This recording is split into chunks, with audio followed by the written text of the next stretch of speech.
Hello learners, welcome to my YouTube channel to the point learning. आज मैं आपके साथ class 11 physical education chapter 7 test measurement and evaluation का third part discuss करने जा रही हूं, जिसमें मैं आपके साथ डिस्कस करूंगी सोमैटोटाइप्स। यानी सोमैटोटाइप्स क्या होता है, ये कितने कैटेगरीज में डिफाइन है, किसने इसको इन्वेंट किया है, ये सारी चीजें इस वीडियो में हम आपके साथ डिस्कस करेंगे। तो सबसे पहले सोमैटोटाइप्स को बॉडी टाइप भी कहते हैं। तो ये क्वेश्चन बिल्कुल आपका ऐसे भी आ सकता है कि explain the different types, different somatotypes, या फिर एक्सप्लेन डिफरेंट बॉडी टाइप्स। तो ये दोनों केस में आपका क्वेश्चन फॉर्म हो सकता है, ध्यान रखिएगा। तो it is the present shape and composition of a human body. एक ह्यूमन बॉडी को 3 पार्ट्स में क्लासिफाई किया गया है। यानी कि एक इंसान का वेट, उसके जो बॉडी स्ट्रक्चर है, उसका जो शेप है, उसकी जो कॉम्पोजिशन है, यानी बॉडी में उसका फैट कितना कंजम्पशन है और क्या उसका पूरा स्ट्रक्चर है। इस बॉडी स्ट्रक्चर को 3 पार्ट्स में डिवाइड किया गया है, एंडोमॉर्फिक, मेसोमॉर्फिक और एक्टोमॉर्फिक। यानी मेनली देखा जाए तो एक इंसान की बॉडी का स्ट्रक्चर 3 पार्ट्स में या 3 कैटेगरीज में डिफाइन किया गया है, जिसके नाम है। तो ये बॉडी टाइप्स किस तरह के होते हैं, ये हम इसे यहाँ पे डिस्कस करेंगे। इसको क्लासिफाई किया गया है किसके द्वारा? W.H. शेल्डन के द्वारा। तो बिल्कुल ऐसा आ सकता है क्वेश्चन आपका कि W.H. शेल्डन ने जो बॉडी टाइप क्लासिफाई किए हैं उनको एक्सप्लेन करिए। तो आंसर आपका यही सोमैटोटाइप्स ही बनेगा। ठीक, तो स्टार्ट करते हैं। पहला होता है आपका एंडोमॉर्फी, यानी पहली कैटेगरी एंडोमॉर्फी कैसे लोग होते हैं वो यहाँ पे आपको बताया गया है। उनके कैरेक्टरिस्टिक्स या उनके फीचर्स कैसे होते हैं वो। राउंड शेप बॉडी होती है with short arms and arms, legs and neck. इनके नेक शॉर्ट होते हैं, लेग्स और आर्म्स भी शॉर्ट होते हैं। इनका मेनली जो बॉडी है वो कुछ राउंड शेप की होती है।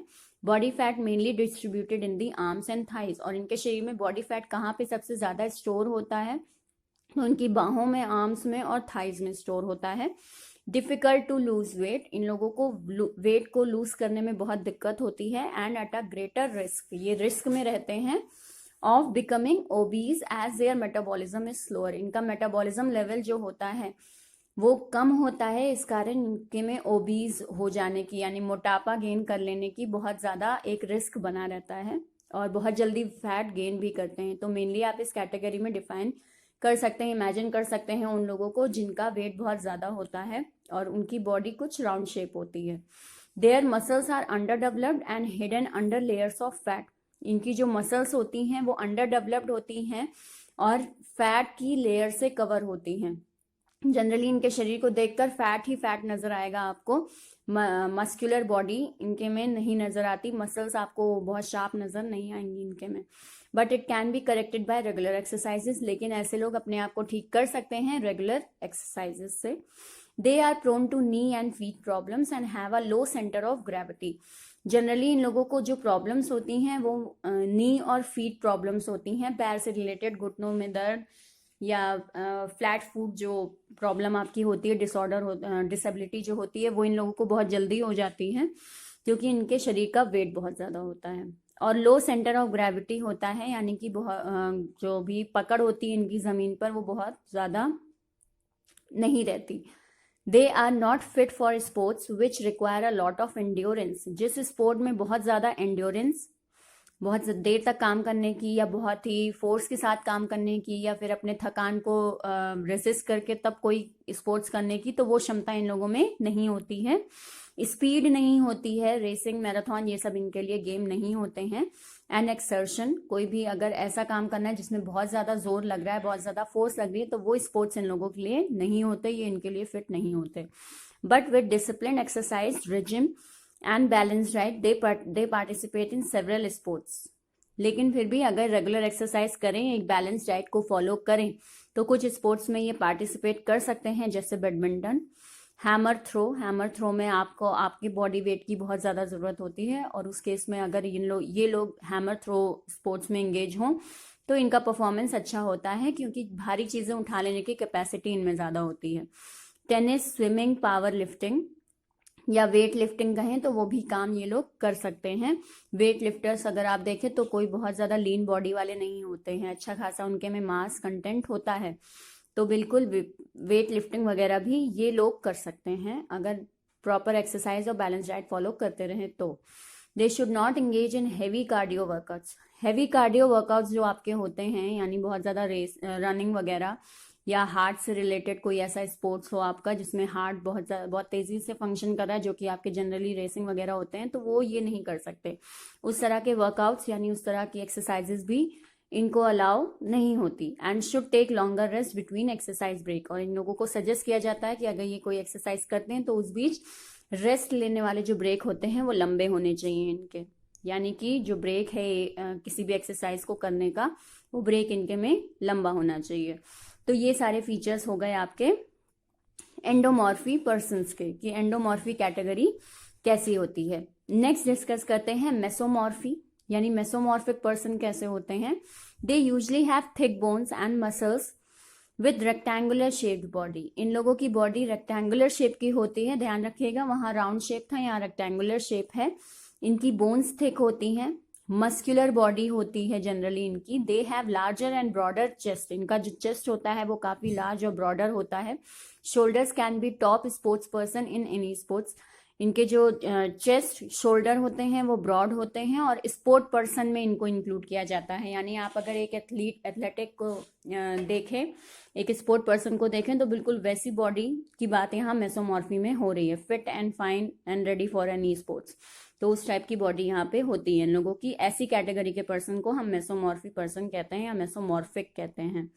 दे are very sporty and athletically build. बिल्कुल स्पोर्टी होते हैं, खुद में बहुत ज्यादा एनर्जेटिक होते हैं ये लोग। If a person with a mesomorphic body does put on weight, he or she can just as easily take it off by going to the gym a few times and a week and working out। अगर ऐसे लोग weight gain कर भी लें तो भी बहुत ही जल्दी इनका वेट कम हो जाता है, कुछ हफ्तों के अंदर ही। इन्हें बहुत ज़्यादा मेहनत नहीं करनी पड़ती है, जैसे हमने एंडोमॉर्फिक में देखा था कि उन लोगों को वेट कम करने में बहुत मेहनत लगती है, तो इन लोगों को नहीं लगती। वेट आराम से इनका कम हो जाता है अगर किसी कारण वेट गेन हो भी गया है तो। दूसरा, best for those sports which require strength, speed and combination of two factors. किसी भी स्पोर्ट्स को कर सकते हैं जिसमें स्ट्रेंथ, स्पीड, एंड्योरेंस, इन सब की बहुत ज्यादा जरूरत है, तो वो स्पोर्ट्स ये लोग बहुत अच्छे से कर सकते हैं, क्योंकि बिल्कुल एथलेटिक बिल्ड बॉडी होती है। जैसी बॉडी एक स्पोर्ट पर्सन के लिए चाहिए वैसी होती है, तो ये किसी भी स्पोर्ट्स को बहुत आराम से कर सकते हैं। Hockey, football, swimming, gymnast, sprinting, ये सारे स्पोर्ट्स में एंगेज आराम से हो सकते हैं। नेक्स्ट आते हैं अपने थर्ड कैटेगरी में, एक्टोमॉर्फी। एक्टोमॉर्फी मतलब बिल्कुल पतले दुबले, बिल्कुल डंडी टाइप जैसे लोग, तो वो आपके एक्टोमॉर्फी में आते हैं। तो मेनली इनका क्या है कि टॉल होते हैं, लंबे होते हैं ऐसे लोग, स्लेंडर बॉडी होती है इनकी। And ectomorphy have narrow shoulders and hips, flat chest and elongated limbs and muscles. इनके मसल्स, लिम्स इलोंगेटेड होते हैं, चेस्ट फ्लैट होता है, बेली भी फ्लैट होती है, काफ़ी लंबे होते हैं। और जो मास जो हम कहें वो मास बहुत कम कंटेन होता है इनके में। देयर जॉइंट्स आर स्मॉल, इनके जॉइंट्स जनरली स्मॉल होते हैं। They have low fat content which is responsible for their thin and fragile appearance.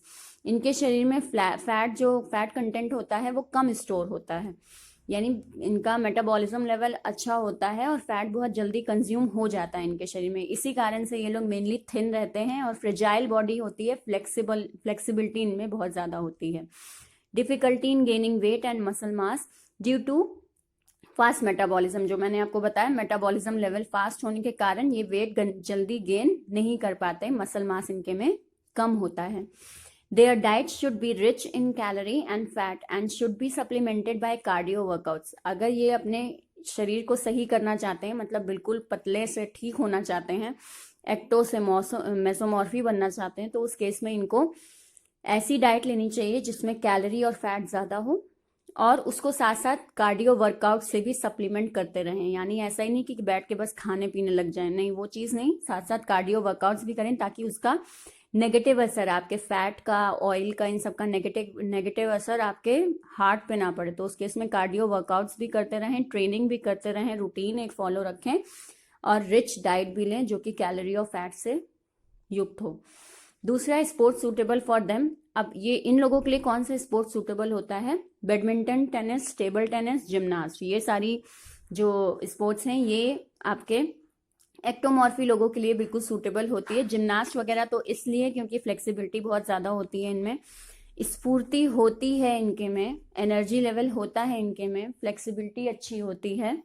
इसलिए इसलिए बहुत ज़रूरी है कि ये लोग फ्लेक्सिबिलिटी अच्छी होने के कारण इन सारे स्पोर्ट्स में पार्टिसिपेट, प्रदर्शन इनका अच्छा रहता है। सो ये एक्टोमॉर्फी हो गए, मेसोमॉर्फी हो गए और एंडोमॉर्फी हो गए। अगर एक बार थोड़ा रिव्यू लें तो एंडोमॉर्फी मतलब बिल्कुल बेली कंटेन किए हुए लोग, मोटे लोग। मेसोमॉर्फी में आपके जो मस्कुलर लोग होते हैं, स्पोर्ट पर्सन। और एक्टोमॉर्फी में आपके बिल्कुल पतले दुबले लोग, जैसा हम जनरली आपके जूडो वगैरह में देखते हैं।